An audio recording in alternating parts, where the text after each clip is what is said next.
मत्ती रसूल का अंजीली बयान उसका 5वां बाब और उसकी 7वीं आयत में यूँ लिखा है, मुबारक हैं वो जो रहम दिल हैं, क्योंकि उन पर रहम किया जाएगा। पाक कलाम का पढ़ा और सुना जाना हम सब के लिए बात से बरकत हो। इन दिनों मैंने मुबारकबादियों का मुतालिया किया और सुबह का जो मॉर्निंग डिवोशन होता है व्हाट्सएप पे मैं भेजता हूँ, तो एक एक आयत पर, एक एक मुबारकबादी पर हर रोज़ मैं मुखसर पैगाम शेयर करता हूँ। जब मैं इस मुबारकबादी को मैंने पढ़ा तो एकदम मुझे ये क्लिक हुई कि ज़रूर है कि हम कलीसिया में तफसील से इसको सीखें, क्योंकि वो सिर्फ 3 मिनट का मैसेज होता है, लेकिन बहुत ज़्यादा इन मुबारकबादियों के अंदर भेद छुपे हैं जिनको हमें तफसीलन सीखना और समझना चाहिए। रहमदिली के मजमून पर आज हम खुदा के मुकद्दस पाक कलाम को सुनने वाले हैं, और हैरानी की बात यह है कि इन मुबारकबादियों में खुदावंद यीशु मसीह ने जितनी बातों को हाईलाइट किया, मुआशरे में उनको किसी भी इंसान की वीकनेस समझा जाता है। अगर खुदावंद यीशु मसीह ने कहा कि वो जो दिल के गरीब हैं वो मुबारक हैं, यानी वो जो हम्बल हैं, जो फरोतन हैं, तो दुनिया तो उनको ज़्यादा अच्छा समझती है जिनमें तकब्बर है, गुरूर है, घमंड है, बड़ी आकड़ है। और अगर किसी में ये एटीट्यूड नहीं है, गुरूर नहीं है, तकब्बर नहीं है, लोग समझते हैं वही है, मतलब उसको वीकनेस समझा जाता है। फिर अगर खुदावंद यीशु मसीह ने कहा कि मुबारक है वो जो गमगीन है, तो गमगीन से मुराद वो नहीं जो हर टाइम दुखी दुखी फिरता है, बल्कि इससे मुराद ये है कि जो अपने अपने गुनाह पर दुख करता है। जब उससे गुनाह हो जाता है तो वो परेशान हो जाता है कि क्यों मुझसे गुनाह हो गया। उसको इस बात का दुख और गम होता है कि मुझसे गुनाह क्यों हुआ। और ना सिर्फ खुद, बल्कि जब वो किसी को गुनाह करते हुए देखता है, जब वो किसी को देखता है कि ये गुनाह में जिंदगी गुजार रहा है या गुजार रही है, तो भी उससे दुख पहुंचता है। ऐसे गम की यहां पर बात की गई है। मुआशरे में तो कहा जाता है कि जी सारे नो अपनी अपनी, हम क्यों दूसरों की टेंशन लें, हम क्यों दूसरों के लिए अपने आप को हलकान करें, सारे ने अपनी अपनी कब्र से जाना है। तो आम तौर पर यह भी एक वीकनेस समझी जाती है कि ये शख्स, इसको हमेशा बस दूसरों की पड़ी है, ये दूसरों के लिए दुखी हो रहा है, सानू की लगे। या रास्तबाजी का जो भूखा और प्यासा है, जो काम छोड़ देता है, ड्यूटी छोड़ देता है, मजदूरी छोड़ देता है, जो अपने घर की जिम्मेदारियों को छोड़ देता है या छोड़ देती है ताकि मैं खुदा की हजूरी में जाऊं, ताकि मुझसे कोई ऐसी कोई नाराजगी ना हो जाए, मुझसे कोई ऐसा गलत काम ना हो जाए, मैं किसी गलत राह पर ना चला जाऊं, बल्कि उनको हर वक्त इसी बात की भूख होती है, प्यास होती है कि हमें ज़्यादा से ज़्यादा आसमान की बादशाही और रास्तबाजी को तलाश करना है। जो इस बात पर ईमान रखते हैं कि बाकी चीज़ें तो इनाम में मिल जाएंगी। दुनिया समझती है कि ये देखे जी इतना बच सकता था, इतनी सेविंग हो सकती थी, इतना हम अर्न कर सकते थे। लेकिन वो जो रास्तबाजी के भूखे और प्यासे हैं, जो हलाल की खाते हैं, जो किसी को धोखा नहीं देते, किसी को फ्रेब नहीं देते, बल्कि मेहनत करते, लेकिन इसके साथ साथ हमेशा रास्तबाजी को पूरा करने के लिए फिक्रमंद हैं। दुनिया तो समझती है वो ज़्यादा अच्छे हैं, जो बड़े होशियार हैं, चलाक हैं, इधरों भी चक्कर दिता, उन्होंने भी चक्कर दिता, उधर भी फ्रेब किया, उधर भी फ्रेब किया, बड़ा पैसा कमा लिया। लेकिन जो ऐसा नहीं करता, लोग समझते हैं वही है, ये नहीं जिंदगी में कामयाब हो सकता। क्यों? क्योंकि ये बेईमानी नहीं करता, ये रास्तबाजी से जिंदगी गुजारता है। लोग इसको वीकनेस समझते हैं, और फिर लोग इस बात को भी वीकनेस समझते हैं जो दूसरों के काम आता है, जो हमेशा दूसरों को तकलीफ में देखकर उसका दिल तड़प उठता है कि मैं इनकी हेल्प करूं। लोग इसको वीकनेस समझते हैं। लोग समझते हैं बस ठीक है, हमें सिर्फ अपनी ही फिक्र करनी है। पाक दिली की बात है सुलह कराने की बात है या सताए जाने की बात है, दुनिया की नज़र में ये बेवकूफ़ी हो सकती है, दुनिया की नज़र में ये किसी भी इंसान की वीकनेस हो सकती है। लेकिन खुदावंद यीशु मसीह ने इन सारी बातों को कहा कि अगर ये किसी इंसान की ज़िंदगी में है तो वो बाबरकत है, वो मुबारक है। मुबारक है वो जो दिल के गरीब हैं क्योंकि आसमान की बादशाही, मुबारक है वो जो गमगीन है क्योंकि वो तसल्ली पाएंगे, मुबारक है वो जो हलीम हैं क्योंकि वो ज़मीन के वारिस होंगे, मुबारक है वो जो रास्तबाजी के भूखे और प्यासे हैं क्योंकि वो आसूदा होंगे, मुबारक है वो जो रहम दिल है क्योंकि उन पर रहम किया जाएगा, मुबारक है वो जो पाक दिल है क्योंकि वो खुदा को देखेंगे, और मुबारक है वो जो सुलह कराते हैं क्योंकि वो खुदा के बेटे कहलाएंगे, मुबारक है वो जो रास्तबाजी के सबब से सताए गए हैं क्योंकि आसमान की बादशाही उन्हीं की है। खुदावंद यीशु मसीह ने उन सारी हालतों को, उन सारी बातों को मुबारक करार दिया जिनको दुनिया किसी भी इंसान की वीकनेस समझती है। क्यों? वजह क्या है कि खुदावंद यीशु मसीह का नजरिया दुनिया के नजरिए से बहुत फर्क है। दुनिया का नजरिया कुछ और हो सकता है, लेकिन हमें खुदावंद यीशु मसीह के नजरिए को फॉलो करना है। हमें वो करना है जो हमारा खुदावंद यीशु हमें सिखाता है। क्यों? जो रहम दिल लोग हैं उनको मुबारक कहा गया। पहली बात कि खुदा खुद रहीम है।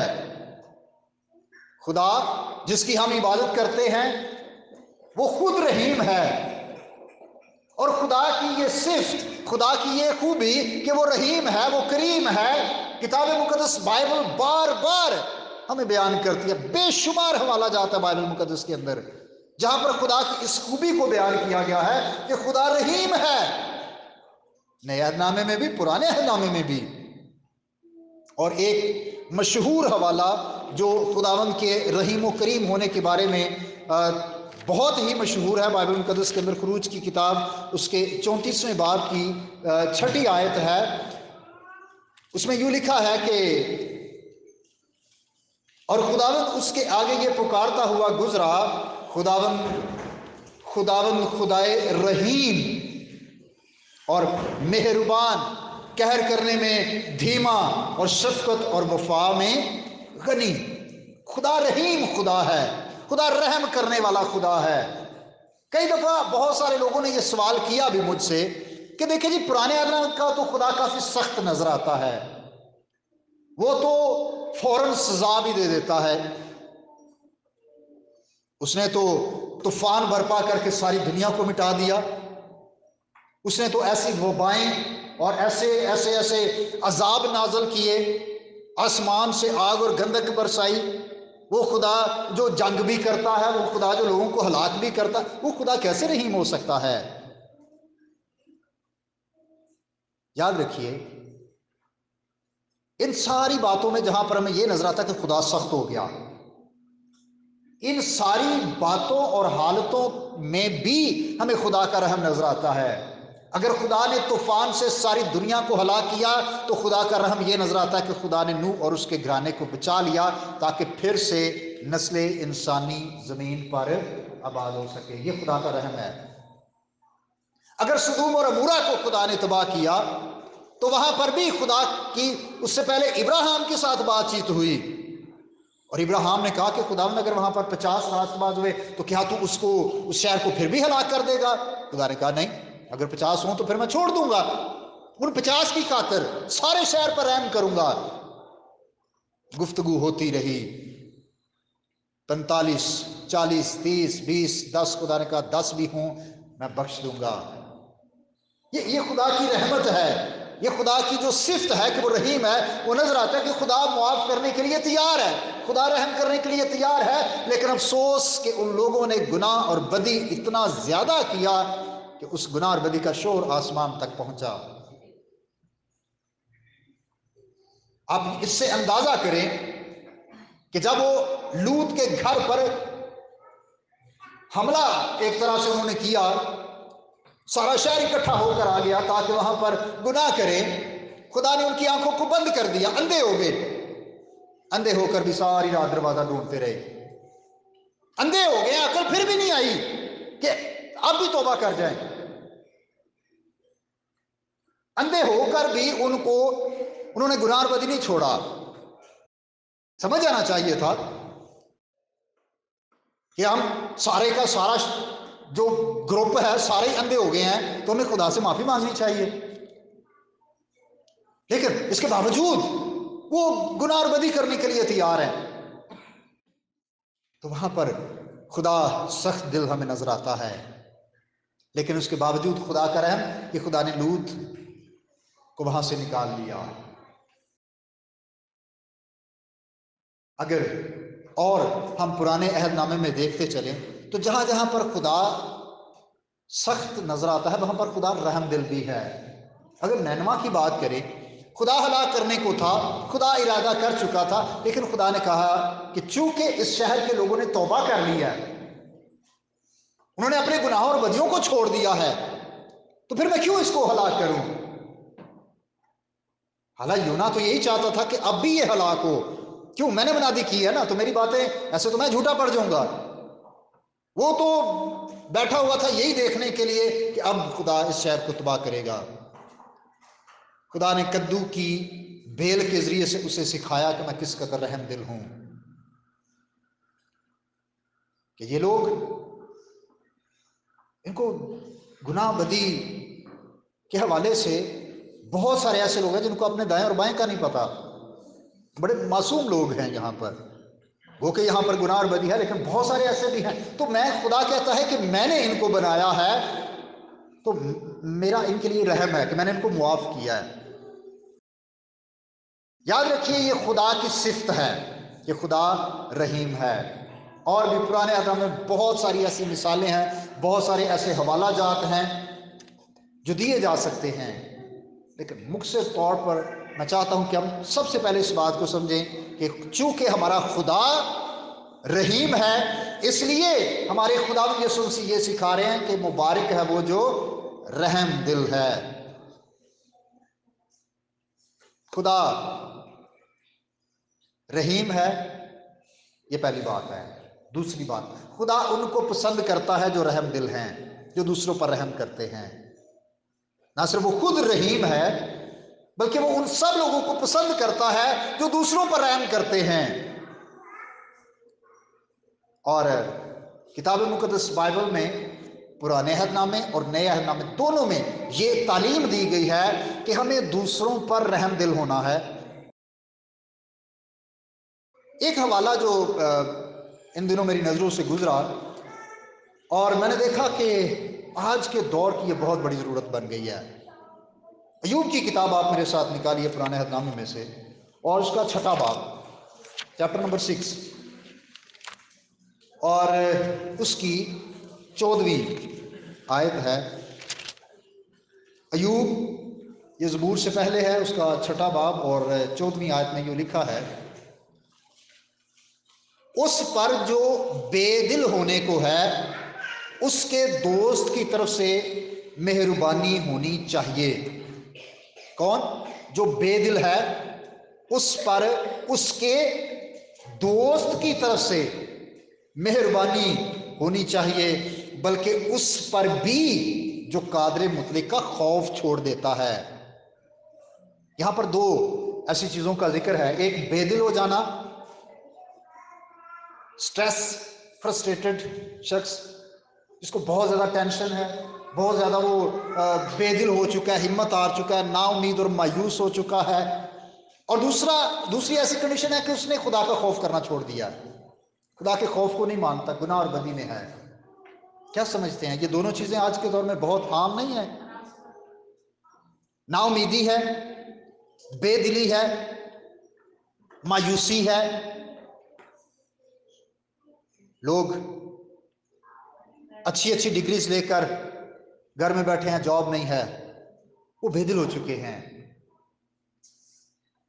कारोबार के लिहाज से पिछले इन 2 सालों में लोग बड़े बेदिल हो चुके हैं कि इतनी इन्वेस्टमेंट करने के बावजूद अर्निंग नहीं है, कारोबार नहीं चल रहा, सही तौर से मजदूरी नहीं मिल रही, काम नहीं मिल रहा, महंगाई बहुत ज्यादा हो गई है। उतनी आमदन नहीं है जितने अखराजात हैं। तो इन सारी बातों को लेकर हम में से बथेरे बेदिल हो चुके हैं, हिम्मत हार बैठे हैं। बेरोजगारी है, भूख है, गुर्बत है और बहुत सारे मसाइल हैं। तो कलाम यह कहता है कि अगर आपका कोई दोस्त है और वो बेदिल हो चुका है तो चाहिए कि आप उस पर मेहरबानी करें, उसके साथ रहम दिली से पेश आएं।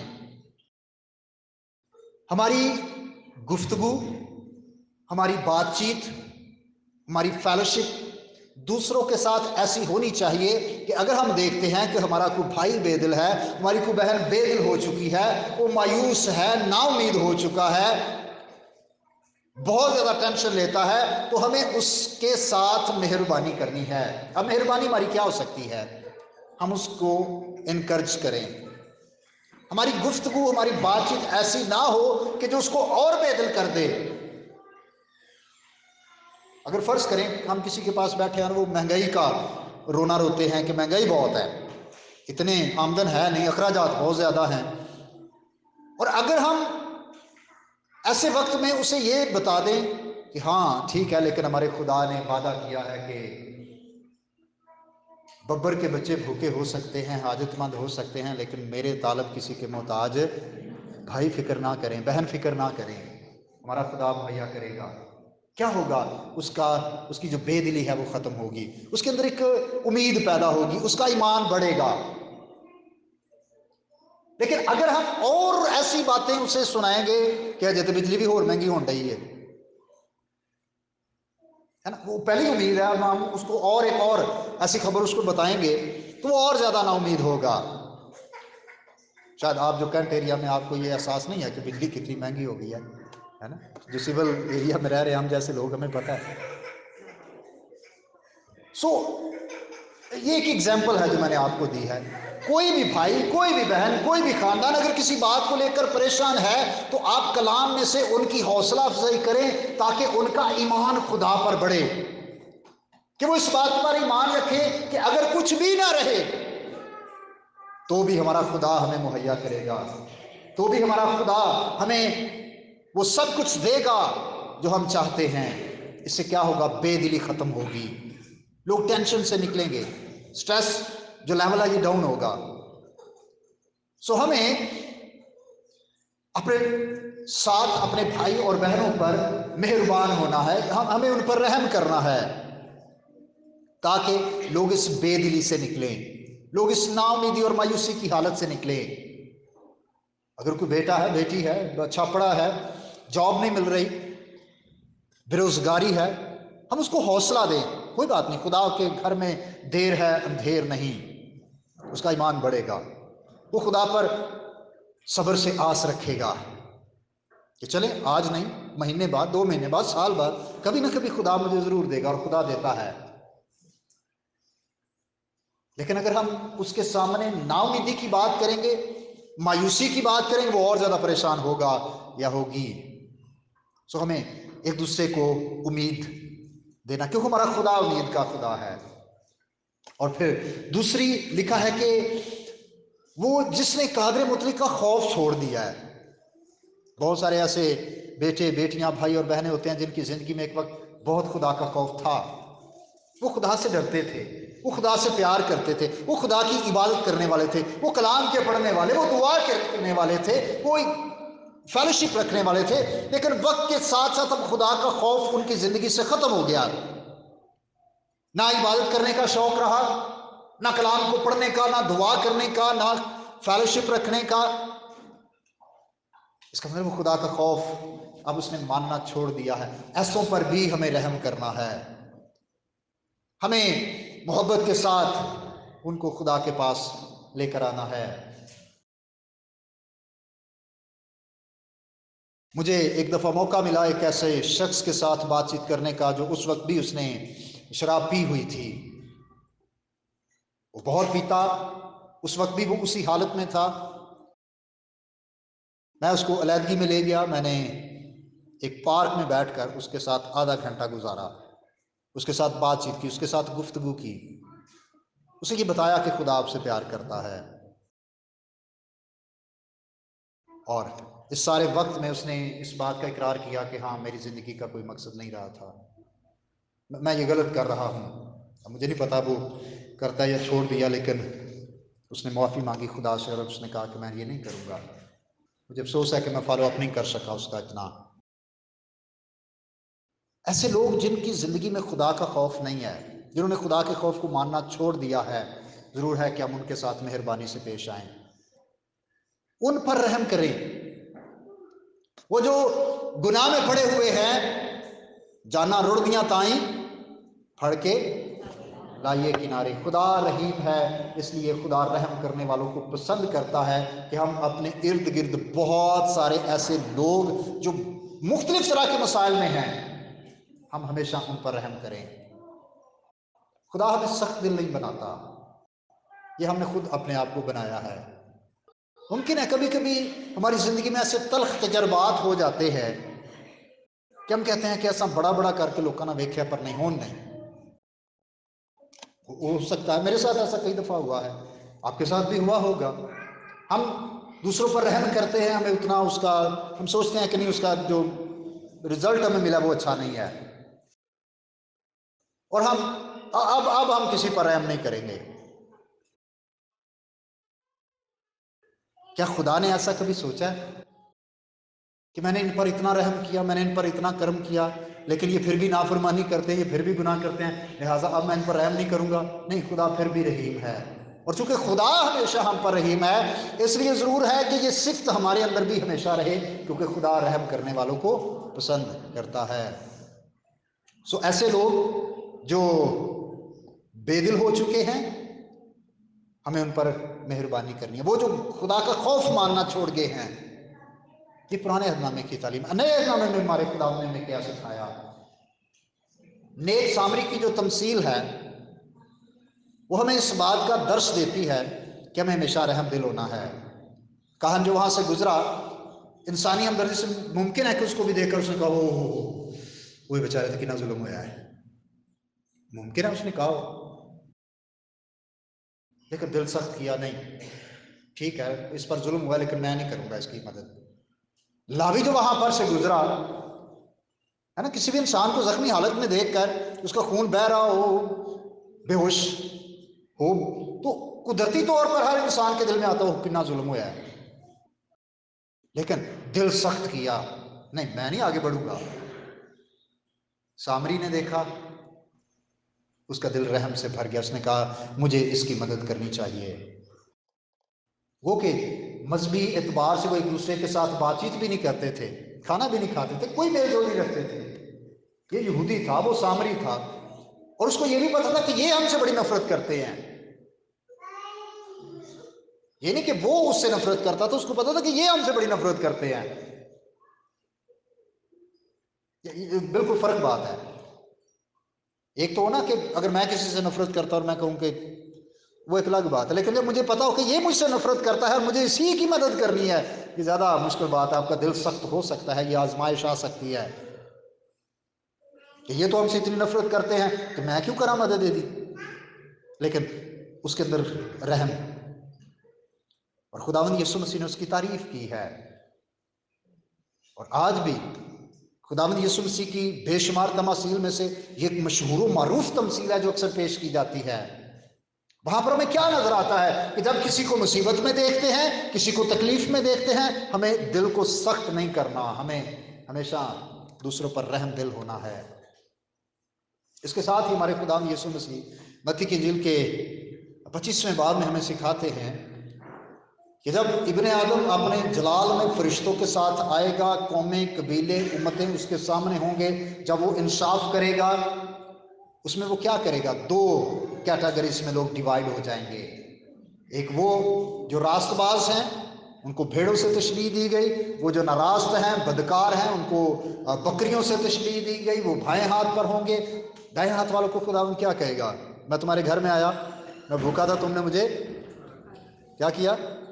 खाना खिलाया। मैं प्यासा था, तुमने मुझे, ये सारी रहम दिली की एग्जाम्पल्स हैं कि तुम रहम दिल हुए। मैं नंगा था, तुमने मुझे कपड़ा पहनाया। मैं बीमार था, तुमने मेरी खबर गिरी की। मैं कैद में था, तुम मेरा पता करने के लिए आए। गोया कि जब मुझको जरूरत थी कि मुझ पर रहम किया जाता, तुम आए और तुमने मुझ पर उस हालात के मुताबिक मुझ पर रहम किया। इसलिए क्या करो, आओ मेरे बाप के मुबारक लोगों, उस बादशाही को लो जो बनाया आलम से पेशतर तुम्हारे लिए तैयार की गई है। दूसरी तरफ वो जिन्होंने किसी पर रहम नहीं किया, किसी भूखे को खाना नहीं खिलाया, किसी प्यासे को पानी नहीं पिलाया, जिसको तन के लिए कपड़ा दरकार था, जरूरत थी, उसको कपड़ा नहीं पहनाया, किसी बीमार का पता करने नहीं गए, किसी कैदी की खबरगिरी नहीं की, किसी मुसीबत, किसी जो शख्स दुख और गम या ऐसी तकलीफ में है आगे नहीं बढ़े, दिल को सख्त किया, उनके लिए बड़ी ही सख्त सजा भी है। ऐ मलौनो, मेरी नज़रों के सामने से दूर हो जाओ। कितनी कितनी सख्त बात है। खुदावंद उनको अपने से दूर करता है, खुदावंद उन्हें उस आग में ढालता है जो बुझने की नहीं है, जहाँ पर रोना और दांतों का पीसना है। क्यों? क्योंकि दिल बड़ा सख्त किए रखा। और याकूब के खत में ये लिखा है कि जो रहम करता है उसका इंसाफ भी रहम के साथ किया जाएगा। खुदा उसका इंसाफ रहम के साथ करेगा जो दूसरों पर रहम करता है। इसलिए हमारे खुदा यीशु मसीह ने इस मुबारकबादी में ये सिखाया कि मुबारक है वो जो रहम दिल हैं। मुबारक खाली ये नहीं है कि आपके पास बहुत ज़्यादा धन दौलत हो, मुबारक खाली ये भी नहीं है कि आप सेहत के लिहाज से बिल्कुल ठीक ठाक फिट फाट हों, कोई परेशानी दुख गम तकलीफ आपकी ज़िंदगी में ना हो, आपके पास जायदादें हों, हर एक चीज़ हो। सिर्फ ये मुबारक हाली नहीं है। कभी कभी हम बिल्कुल खाली होकर भी मुबारक होते हैं। अयूब जब बिल्कुल खाली हो गया, कुछ भी उसके पास ना रहा, तब भी वो मुबारक ही था। गो के इब्राहिम को देखे खुदा ने बड़ी बरकत दी। इसहाक के पास बहुत ज़्यादा मालो दौलत था, याकूब के पास बहुत था, आगे उनके बच्चों के पास बहुत था, वो भी एक बरकत है। लेकिन मुबारक हाली सिर्फ रुपया पैसा नहीं है। मुमकिन है आप गुर्बत में हो, मसाइल में हो, बीमार हो, लेकिन तो भी अगर आप रहम दिल हैं, आप खुदा की निगाह में मुबारक है, ब्लेस्ड हैं आप। और अगर आप रहम दिल हैं तो फिर खुदा आप पर भी रहम करेगा। मुश्किल, जरूरत किसी वक्त भी किसी भी इंसान पर आ सकती है, लेकिन अगर हम हमेशा दूसरों की मदद के लिए तैयार होंगे, इस बात को ज़हन में रखते हुए कि चूंकि मेरा खुदा रहीम है इसलिए मुझे दूसरों पर रहम करना है। कल एक नौजवान का मुझे फ़ोन आया, उसने कहा कि मैं सफ़र कर रहा हूँ और जो ड्राइवर है वो गैर मसीही है, और पता नहीं क्यों उसने मुझसे मदद मांगी है कि मेरे हालात ठीक नहीं है, अगर आप मेरी कुछ मदद कर सके तो। उसने मुझे कहा, पादरी साहब मुझे ऐसी सूरत हाल में क्या करना चाहिए। मैंने कहा कि पहली बात तो ये है कि जब इसके फेस एक्सप्रेशंस आपको बताएंगे कि ये ज़रूरतमंद है या नहीं, चेहरे के तासरात बता देते हैं, बॉडी लैंग्वेज बता देती है, तो आप वहाँ पर है, आप ही बेहतर फैसला कर सकते हैं कि आया वाकई ये शख्स ज़रूरतमंद है या नहीं। दूसरी बात, मैंने कहा ये ज़रूरतमंद है या नहीं है, एक तरफ अगर उसने मांगा है तो आप उसकी हेल्प करो जितना आप कर सकते हो, लेकिन उसको साथ ये ज़रूर बताओ कि मैं एक मसीही हूँ और खुदा मुझसे प्यार करता है, और चूंकि खुदा मुझसे प्यार करता है इसलिए मेरा कलाम भी मुझे ये सिखाता है कि मैं दूसरों के साथ प्यार करूं। और खुदा सिर्फ लफ्ज़ी मोहब्बत नहीं करता, खुदा ने अमली मोहब्बत की है, और खुदा ने हमें ऐसी ही मोहब्बत सिखाई है, ऐसा ही रहम करना दूसरों पर सिखाया है जो अमली तौर पर हो। मैंने कहा उसको दो, उसकी मदद करो, लेकिन ज़रूर है कि उसको आप गवाही भी दो कि हम क्यों फौरन दूसरों की मदद के लिए तैयार होते हैं, इसलिए कि हम इस बात पर ईमान रखते हैं कि जब हम रहम दिल हैं तो खुदा हम पर रहम करेगा, और वो कर चुका है अपने बेटे यीशु मसीह की सूरत में। सबसे बड़ा उसका रहम कि हम जो अपने आप को बचा ना सकते थे, हम जो अपने आप को हलाकत से छुड़ा ना सकते थे, उसने हम पर रहम किया, अपने बेटे यीशु मसीह को हमारे लिए बख्श दिया। और ना सिर्फ उसने अपना बेटा, बल्कि उसके साथ हमें बेशुमार उसने बरकतें दी है, बेशुमार तौर से उसने हम पर रहम किया है। अब जरूर है कि हम भी एक दूसरे पर रहम करें, क्योंकि खुदा ऐसे लोगों को पसंद करता है और यीशु मसीह ने ऐसे लोगों को मुबारक कहा है। दुनिया बेशक वीकनेस समझे, लेकिन खुदा की नज़र में वो लोग मुबारक हैं। हमें दुनिया की नज़र में अच्छा नहीं, बेशक अगर कोई अच्छा होगा तो दुनिया भी देखेगी, जब कोई अच्छाई करेगा दुनिया को भी नजर आएगा, लेकिन हमें दुनिया की निगाह में नहीं बल्कि खुदा की निगाह में मुबारक बनना है। सो खुदा हमें ये फजल दे कि जब हम अपने इर्द गिर्द किसी को मुसीबत, दुख, तकलीफ या मायूसी में देखते हैं, बेदिली में देखते हैं, हम उस पर रहम करें। जब हम रहम करेंगे हम पर भी रहम किया जाएगा, ये खुदा का वादा है, क्योंकि उन पर भी मुबारक हैं वो जो रहम दिल हैं, क्योंकि उन पर भी ये खुदा का वादा है। खुदा हम सबको आज के पाक कलाम के वसीला से बरकत दे, आमीन।